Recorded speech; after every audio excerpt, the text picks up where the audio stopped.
I started just thinking to myself, when the fuck has that ever worked? Like, he was going to get to my drug of choice, and I was going to be like, as a matter of fact. So, do something a little different than that. I'm going to tell you guys a little story about one of the dumbest human beings I've ever fucking met. This is a 100% true story. This guy, my mom was dating this guy, and we had just met his stepson who was living in Carolina, came up to stay with us for a little while. And he was telling me this story about how him and his friends were driving around in the car, and they wanted to smoke out of their bomb. Not a big deal. They had no water. So they decided to use gasoline. And he looks at me and he goes, I was just about to touch the lighter to the bowl, and I looked at my friends and said, guys, I think this is a bad idea. What was your first fucking clue, you fucking idiot? Like, I don't know. I just wanted to share that with you guys, because he's just one of the dumbest people I've ever fucking met in my life. This kid is like 17 years old, didn't know you weren't allowed to put metal in the microwave. I swear to God, I watched him put a metal bowl in the microwave one day and take it out. Like, I had come in just after he was pulling it out of the microwave, and he freaking burned the shit out of his hands, and he's staring at the bowl confused. I had no idea why. I was just standing, I was like, you're a fucking moron, dude. So, I ended up getting into an argument over Bill Cosby recently. This woman cut me off in the middle of a conversation. We're talking about all the fucked up shit he did, and she goes, well, I think all these women are just victimizing an innocent old man. And I looked at her and I said, the fact that you do not see the irony in that situation is fucking scary. And she goes, well, I think he's innocent. I said, well, if you're that gullible, I know a few people who'd like to buy you a drink. So, I grew up in the city. And one time I'm walking down the sidewalk with my ex-girlfriend, and this fucking homeless guy's talking maybe like, from me to this lady right here, fucking standing there watching this guy walk, just drops his fucking pants, takes his shit, pulls his pants up, and just keeps on going. My girlfriend was fucking horrified. I was just impressed that he didn't wipe.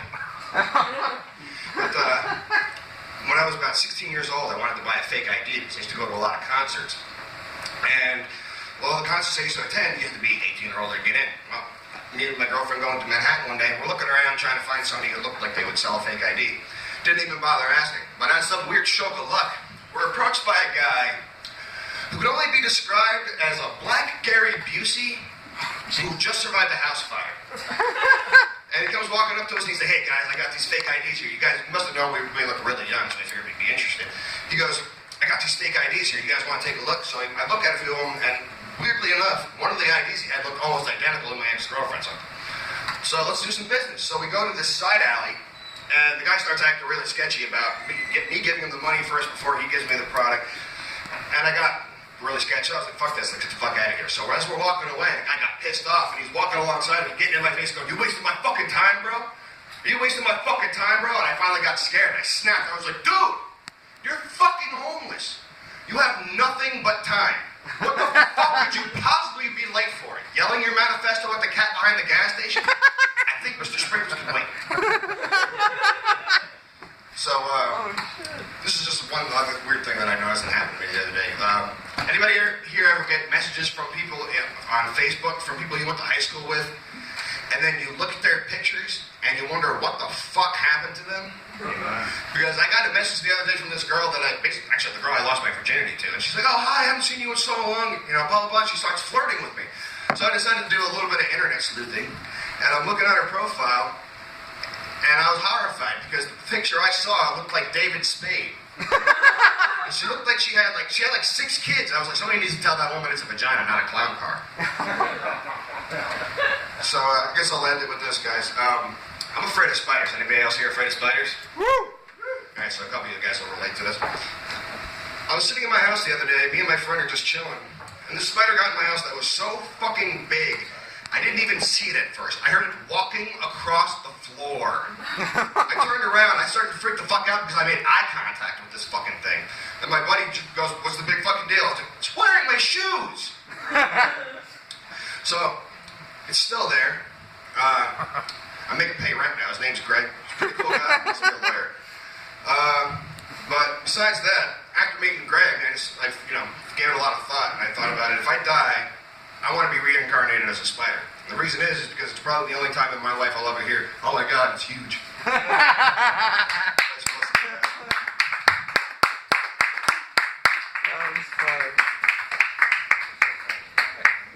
was really good, buddy. Give it one more time for Mike Steely, everybody. Yeah, Mike. Yo, I had a girl message me on Facebook from high school a couple of weeks ago. It was actually a girl I asked out back in high school. I had a huge crush on her. And I spent like hours, days even preparing for I was going to ask her out. And I finally did it. And she said no. But it gets better. A couple weeks ago, she messaged me on Facebook and goes, "Hey, listen, and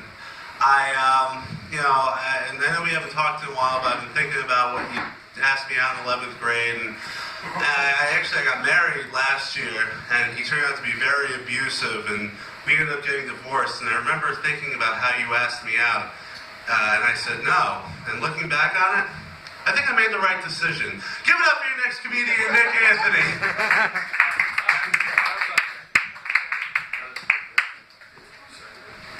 Give it up for your gracious host, Andrew Hoffman, everybody. Give him a round of applause. He came down here. He has so many other better fucking things to do than to be hanging out in this piece of shit open mic that I decided to start. Let's talk about the New York Mets for a quick second here. Anyone a Mets fan? Woo! Yeah, anyone? You know what? I've seen Mets fans popping out of nowhere now. I went 3 years ago to 12 games at Citi Field and watched a misery of a team. And now there's 30,000. It's fans popping up everywhere. So a black dude in a Mets t-shirt come out of a store. And I was like, Mets fans come out like black people do out of nowhere from deep, dark fucking places. No? Alright, I'll keep my racist shit for later. Alright. I'm not racist, I'm just an idiot. I got a buddy here who came down tonight. He's sitting at that table over here. There's a fat hillbilly behind you. His name's Mike Klinke. He came down here to support this lovely event. Mike is an interesting guy. What's going on, fellas? Make yourselves at home. Perfect. That's a great introduction. These fucking guys are going to make the party. This is what it's about right here. Mike has some bad habits. Mike just got divorced for the second time in 10 years last week. And, I feel for him. I hate watching a man getting ripped apart by any woman for any reason. Just watching the destruction of a person's soul as he got taken down. But the reality is he's a lazy fuck. Mike gets into relationships for really good reasons. And I'm talking important values like proximity, for example. Or if she makes pancakes. Or if he wakes up on her couch and doesn't want to leave too quickly. His habits in the outside, he is by the way, that very handsome, disease-filled man sitting right over there. That's you, yes. He does have some hobbies, though, that I'm going to include that we need to start taking an active measure to stop him doing this in public. I wrote a list. Stop buying wedding rings on your day off for no reason, or during a bender with 2 pitchers on your lunch hour. Jesus fucking Christ. Leave the girl's house before morning comes, unless that's so much of a metaphor right there. Unless there's cocaine involved, stay right there, then have yourself a time. But either way, get out before she feeds you, because you'll just implant yourself on the couch for a permanent period of time. Anything else, he has habits of just randomly getting engaged to anyone that will put up with him and cook for him. Give my friend a round of applause for being the most settling, lazy man prick in the world, everyone. Mike is good people, though. We've been through a lot together. His divorce, my next divorce, his divorce, our divorce from each other. It's fucking horrible. Dude, marriage is like a funeral with cake. Has anyone noticed that? Marriage is like a funeral with cake. Something that looks fun, but in the end, it's just going to strip you of your soul completely. I started dating somebody, she told me not to do chauvinistic jokes. And I said, what about egotistical, narcissistical jokes with a thin slice of megalomania on top? She goes like this, I don't know what you said. And I go, that's why I'm dating you, baby. You're fucking awesome right there. She's fucking great. Any girl can't have any type of vocabulary.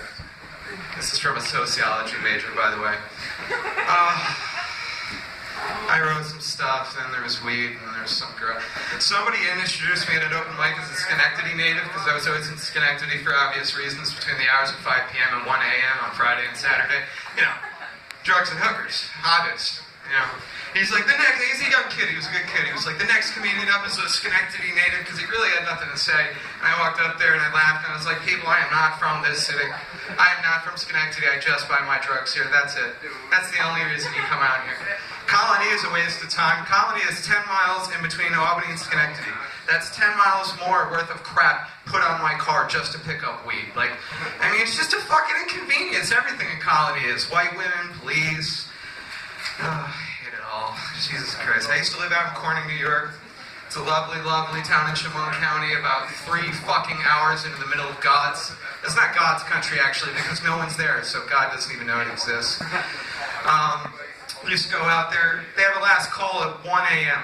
Hey, everyone in the bar, think of how miserable a last call at 1 a.m. would be anywhere. What the fuck are we supposed to do between 1 and 4 a.m. out there in that country fucking beatnik town besides cook crystal meth and like beat up gay kids? I don't really know what else they do between those hours. It's just fucking, it's depressing, man. I went out there, I ran up a $300 tab one night, $350 I think, when I was just going out there to drink, visit my buddy. That $350 raised the economy of Corning by 35% that month. It was fucking fantastic. I'd go out there too, and I'll always meet some dumb drunk whore. I was like, oh my God, you got paid to open. You got paid to open out here, that's fantastic. I was like, I got paid $50, you dumb piece of shit. That barely, I drove 4 hours to get here. I'm in the hole after the hooker, all the booze, and the cocaine. It's over with. There's no budget planning in my life anymore. Budget planning when you got all that? Exactly. You want to come on a trip? Just happy that we have the Aryan Nation in the house tonight. That's fantastic. That's great. That's really all I have. I'm going to bring up the host who's much more funnier than me, because just like my sex life, as I keep talking, it keeps getting bad. Andrew Hoffman, thanks for having me. Woo! Best set I ever had in my life. You just really wanted to take it out on me. I got more claps after I lost my virginity. All right, guys, you ready to keep the funny going?